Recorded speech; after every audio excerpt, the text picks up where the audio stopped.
A solution is a uniform mixture of two or more substances out of which any of its components cannot be identified separately. देखो solution क्या होता है, जब दो या दो से ज़्यादा सब्सटेंसेस जो होते हैं ना वो एक दूसरे में बिल्कुल मिक्स हो जाते हैं और मिक्स होने के बाद अब उनको सेपरेटली जो है आइडेंटिफाई नहीं कर सकते, उसी को हम क्या बोलते हैं, सॉल्यूशन बोलते हैं.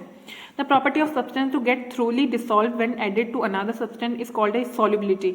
ठीक है, जो प्रॉपर्टी होती है सब्सटेंस की कि वो आसानी से जो है उसमें घुल जाता है. ठीक है, उसी क्वालिटी को हम क्या बोलते हैं, सॉल्युबिलिटी बोलते हैं. उस क्वालिटी को हम क्या बोलते हैं, सॉल्युबिलिटी बोलते हैं. In a solution the substance present in a small amount is called solute. अगर कोई भी सॉल्यूशन होता है, सॉल्यूशन में अगर कोई भी सब्सटेंस जो होता है वो छोटे से अमाउंट में, मतलब बहुत कम अमाउंट में अगर होता है तो हम उसे सॉल्यूट बोलते हैं. And that present in a large quantity, और अगर वो लार्ज क्वांटिटी मतलब ज़्यादा क्वांटिटी में जो होगा अगर मिला हुआ उसमें तो हम उसको सॉल्वेंट बोलेंगे. कम होगा तो हम बोलेंगे सॉल्यूट, अगर ज़्यादा होगा तो हम बोलेंगे solvent. The substance which can dissolve completely in solvent are called soluble. और वो वाला सब्सटेंस जो कम्प्लीटली जो है घुल जाता है उसको हम बहुत सॉल्युबल बोलते हैं. विच कैन नॉट डिसॉल्व, और जो नहीं घुल पाता उसको हम बोलते हैं इनसॉल्युबल, जैसा कि हमने अभी भी पढ़ा. Water is called the universe solvent because it dissolve a large number of things in it.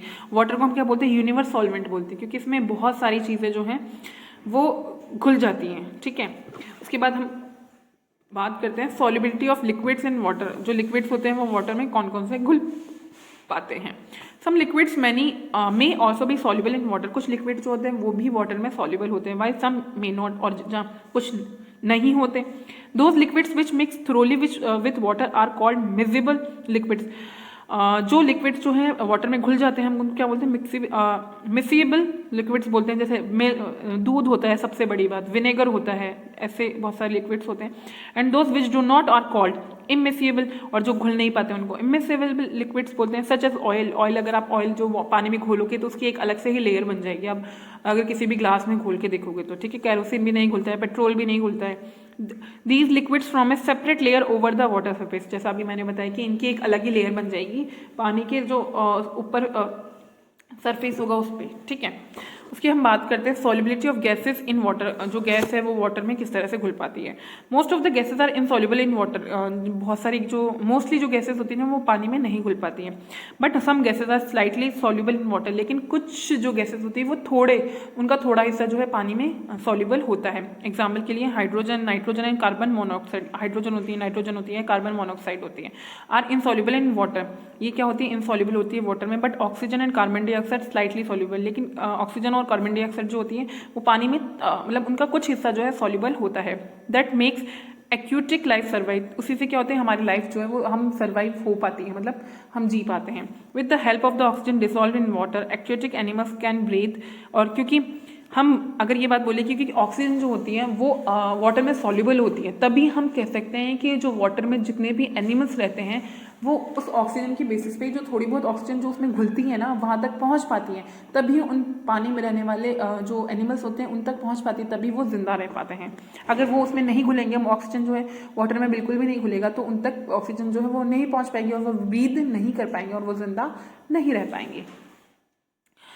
Animals can breathe in with the help of carbon dioxide. Aquatic plants and perform photosynthesis and prepare their own food. और जैसे carbon dioxide जो थोड़ी सी water में soluble होती है तभी वो क्या करती है, जो वाटर प्लांट्स होते हैं ना उन तक पहुंच पाती है कार्बन डाइऑक्साइड. और वो फोटोसिंथेसिस हमने प्रीवियस चैप्टर में पढ़ा था कि फोटोसिंथेसिस क्या होता है. ठीक है, तो उससे वो अपना फोटोसिंथेसिस वाला जो भी प्रोग्राम होता है वो कंप्लीट करते हैं. ठीक है, the fizz present in soft drinks is also due to the presence of carbon dioxide in them. अब अगर आप देखोगे जैसे कोई भी सॉफ्ट ड्रिंक होता है, पेप्सी होता है, कोका कोला होता है, उसमें अगर आप देखोगे तो जब आप उसको ओपन करते हैं, उसके कैप को ओपन करते हो तो एक थोड़ी सी गैस निकलती है. वो गैस इसीलिए निकलती है क्योंकि उनमें क्या होता है मौजूद, उनमें कार्बन डाइऑक्साइड जो है वो घुली हुई होती है थोड़ी मात्रा में. ठीक है, नाउ ऑब्जेक्ट्स में फ्लोट और सिंक इन वाटर. कुछ ऑब्जेक्ट्स होते हैं जो उस पर वाटर में फ्लोट करते हैं. ठीक है, इन द एक्टिविटी 5 and 6, अगर आप एक्टिविटी देखोगे 5 और 6 को, we saw that the sand settles down in the bottom of water. हम देखेंगे कि जो मिट्टी है वो कहाँ हो जाती है, पानी में नीचे जम जाती है. ठीक है, whereas oil stands over the surface of water. और जबकि ऑयल क्या करता है, उसकी टॉप लेयर पे सरफेस मतलब फ्लोट करता रहता है. ठीक है, इन साइंटिफिक लैंग्वेज और साइंस की लैंग्वेज में अगर हम कहें तो we see that and sand sinks in the water. हम क्या बोलेंगे, सैंड तो है ना वाटर में सिंक करती है, and water and oil floats on water, और हम क्या बोलेंगे कि ऑयल जो है वो पानी में फ्लोट करता है। सैंड क्या करती है, सिंक करती है, सिंक मतलब नीचे जाके बिल्कुल इकट्ठी हो जाती है, और ऑयल जो है वो फ्लोट करता रहता है। This is because oil is lighter than water, इसलिए हम कहेंगे क्योंकि ऑयल जो होता है ना वो पानी से हल्का होता है। एंड सैंड इज हैवियर, और सैंड क्या होती है, हैवियर होती है वाटर से। So we can say that, इसलिए हम कह सकते हैं if an object is heavier than water, अगर जो कोई भी ऑब्जेक्ट जो है पानी से हैवी हुआ, इट विल सेटल डाउन, तो वो क्या हो जाएगा, सेटल डाउन हो जाएगा बॉटम में जाके इकट्ठा हो जाएगा, ठीक है, और sink in water. Whereas if an object is lighter than water, अगर कोई भी ऑब्जेक्ट जो है पानी से लाइटर हुआ, वाटर से लाइटर हुआ, मतलब उसका वेट जो है वाटर से कम हुआ, it will remain over the surface, तो वो क्या होगा, वो वाटर की सरफेस पे जाके फ्लोट करने लगेगा, ठीक है। This heaviness of object is known and density, इसी हैवीनेस को हम क्या बोलते हैं, किसी भी ऑब्जेक्ट की डेंसिटी बोलते हैं उसकी, कि इसकी डेंसिटी क्या है, हम बोलते हैं ये वर्ड, ये टर्म जो है हम यूज़ करते हैं वो इसीलिए यूज़ करते हैं कि उसकी हैवीनेस जो है वो कितनी है। द साइंटिफिक टर्म, साइंस में हम इसको डेंसिटी बोलते हैं। So we can say that, तो इसलिए हम कह सकते हैं कि objects having more density than water, अगर किसी भी ऑब्जेक्ट में जो है वाटर से ज़्यादा डेंसिटी हुई तो water sink, and those with less density, अगर तो क्या होगा कि वो ऑब्जेक्ट वाटर में क्या हो जाएगा, सिंक हो जाएगा, इकट्ठा हो जाएगा, ठीक है। और जबकि अगर किसी भी ऑब्जेक्ट की वाटर से डेंसिटी कम हुई, लेस हुई, तो वो फ्लोट करने लगेगा, ठीक है। उसके बाद में हम बात करते हैं ट्रांसपेरेंसी। ट्रांसपेरेंसी क्या होती है, we know that air is matter, जैसे हम सभी जानते हैं कि एयर क्या है, मैटर है, क्योंकि अभी हमने जब चैप्टर स्टार्ट हुआ था तब हमने बात की थी। Like all other things around us, जैसे कि बाकी सब चीज़ें जो हमारे आसपास है, और एयर भी जो है हमारे आसपास है, तो वो भी क्या है, एक मैटर है।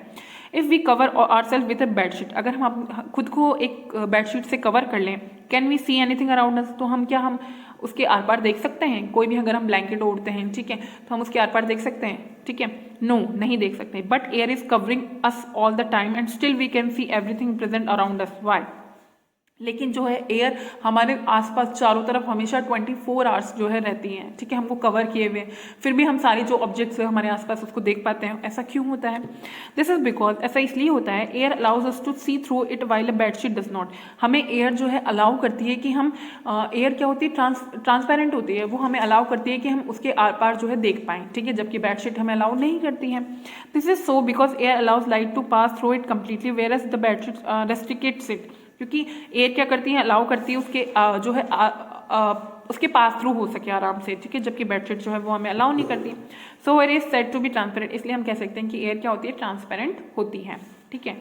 दस transparency is the property of A material of letting the light pass through it so that only can see clearly through it.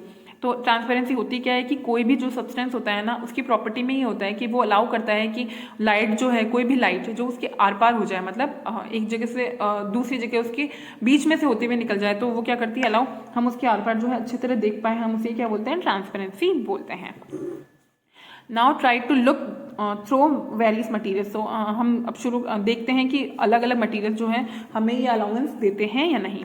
You will find that you can see clearly through some things like clear plastic, तो आप देखेंगे, अगर आप observe करेंगे तो ये देखेंगे कुछ मटीरियल जो ऐसे हैं जो ट्रांसपेरेंट होते हैं, मतलब वो हमें अलाउ करते हैं कि उनके आर पार जो है वो देखा जा सके। जैसे एक क्लियर प्लास्टिक जो होता है, बहुत पतली लेयर जो होती है प्लास्टिक की, वो अलाउ करती है।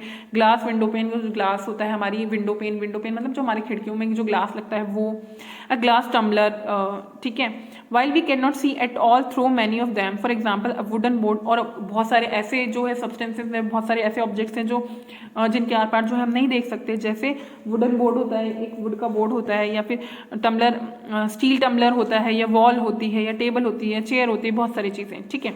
Try to see through a tissue paper, आप ट्राई करो टिश्यू पेपर के आर पार देखने का, ठीक है। And oil grease paper, oil grease के पेपर के आसपास, and a frosted glass tumbler, you can see partly through them, तो आप इनमें क्या देखेंगे कि इनमें बिल्कुल क्लियरली दिखाई नहीं देता है, लेकिन कुछ कुछ जो है इमेज हमारे सामने दिखने लगती है, ठीक है। So we can group the material into 3 types, तो हम ऐसे ग्रुप्स को इसके बेसिस पे, मतलब ट्रांसपेरेंसी के बेसिस पे जो है 3 टाइप्स में डिवाइड कर सकते हैं, ठीक है। Amount of light which they allow to pass through them, कि वो कुछ लोग तो हैं बिल्कुल अलाउ नहीं करते हैं, कुछ सब्सटेंसेस थोड़ा अलाउ करते हैं, थोड़ा नहीं करते हैं, और कुछ फुली अलाउ करते हैं, ठीक है। Those materials that allow us to see through them clearly are called transparent materials. Clear plastic और ग्लास जैसे हैं बहुत ऐसे मटेरियल जो हमें पूरा तरह से अलाउ करते हैं कि उनके आर पार जो है देखा जा सके, तो वो क्या होते हैं, ट्रांसपेरेंट मटेरियल्स होते हैं, जैसे कि क्लियर प्लास्टिक होता है या कोई ग्लास होता है, ठीक है। अब दूसरे क्या आते हैं, the materials that allow us to the see through them partially are called translucent material, जो ऐसे मटीरियल जो हमें थोड़ा मतलब पार्शियली मतलब थोड़ा दिखाई देने के लिए अलाउ करते हैं, मतलब उनमें पूरा क्लियर दिखाई नहीं देता लेकिन एक सिंपल एक रफ इमेज जो है हमारे सामने बन जाती है, ठीक है। तो उन ऐसे मटीरियल को क्या बोलते हैं, ट्रांसलूसेंट मटीरियल्स बोलते हैं, जैसे कि फ्रॉस्टेड ग्लास होता है या टिश्यू पेपर होता है, ठीक है। उसके बाद में जाता है the material that do not allow us, और ऐसे मटीरियल जो हमें बिल्कुल भी अलाउ नहीं करते कि उनके आर पार देखा जा सके, उनको हम क्या बोलेंगे, ओपेक बोलेंगे, ओपेक मटीरियल्स, जैसे कि वुड होता है, कॉन्क्रीट होता है, मेटल्स होते हैं, ठीक है। उसके बाद में हमारा जो नेक्स्ट और लास्ट पॉइंट आता है वो है how are the materials grouped, materials को जो है कैसे ग्रुप किया जाता है। We have discussed various properties of materials like lustre, hardness, solubility, flotation and transparency. हमने बहुत सारा जो है इस चैप्टर में मटीरियल्स की जो है प्रॉपर्टीज पढ़ ली, जैसे कि उनकी हार्डनेस के बारे में पढ़ लिया, उनकी सॉलिबिलिटी के बारे में लिया, फ्लोटेशन के बारे में पढ़ लिया, या उनकी ट्रांसपेरेंसी के बारे में भी हमने पढ़ लिया। We have also studied that materials can be grouped by placing the object of similar properties in the similar group. तो हमने यहाँ पे क्या पढ़ा, हमने ये पढ़ा कि जो मटीरियल्स को है ना ग्रुप कैसे किया जाता है, उनके सिमिलर प्रॉपर्टीज के बेसिस पे जो है उनको ग्रुप कर दिया जाता है, ठीक है। उनको सेम ग्रुप में डाल दिया जाता है अगर उनकी सेम सिमिलर क्वालिटीज़ हैं तो, ठीक है। These properties can be use to classify material, ये प्रॉपर्टी जो है यही यूज आती है उनको क्लासीफाई करने में, उनको अलग अलग ग्रुप में जो है डालने में, जैसे हार्डनेस पे, सॉफ्टनेस पे, लस्टर पे, नॉन लस्टर पे, ट्रांसपेरेंट पे, ट्रांसल्यूसेंट में, एंड ओपेक पे, एंड सो ऑन। इसी तरह से बहुत सारी जो उनकी प्रॉपर्टीज होती हैं। This type of classification make it easier, और इस तरह का जो क्लासिफिकेशन होता है वो हमें ईजी कर देता है एंड मोर कन्वीनियंट, और हमें बहुत ज़्यादा कन्वीनियंट बना देता है उनको ढूंढने में, लोकेट करने में, स्टोर करने में और उनके बारे में स्टडी करने में, ठीक है। सो ग्रुपिंग और classification plays a very important role in sorting of material. तो जो ग्रुपिंग और या क्लासिफिकेशन होता है वो बहुत ज़्यादा मेन इंपॉर्टेंट रोल जो है वो प्ले करता है किसी भी मटीरियल को स्टडी करने में या उसकी ग्रुपिंग करने में, ठीक है। तो यहाँ पे जो है आपका चैप्टर कंप्लीट होता है। आई होप आप सब लोगों को बहुत अच्छे से समझ में आया होगा, और अगर आप इसे फिर से एक बार रिवाइज करेंगे और अपने आसपास के जितने भी सब्सटेंसेस हैं उनको इस अलग अलग कैटेगरी में जो है उनको उनकी ग्रुपिंग कीजिए, तो आपको सारी चीज़ें जो है अच्छे से क्लियर हो पाएंगी, ठीक है। So that's all of today, thank you, bye.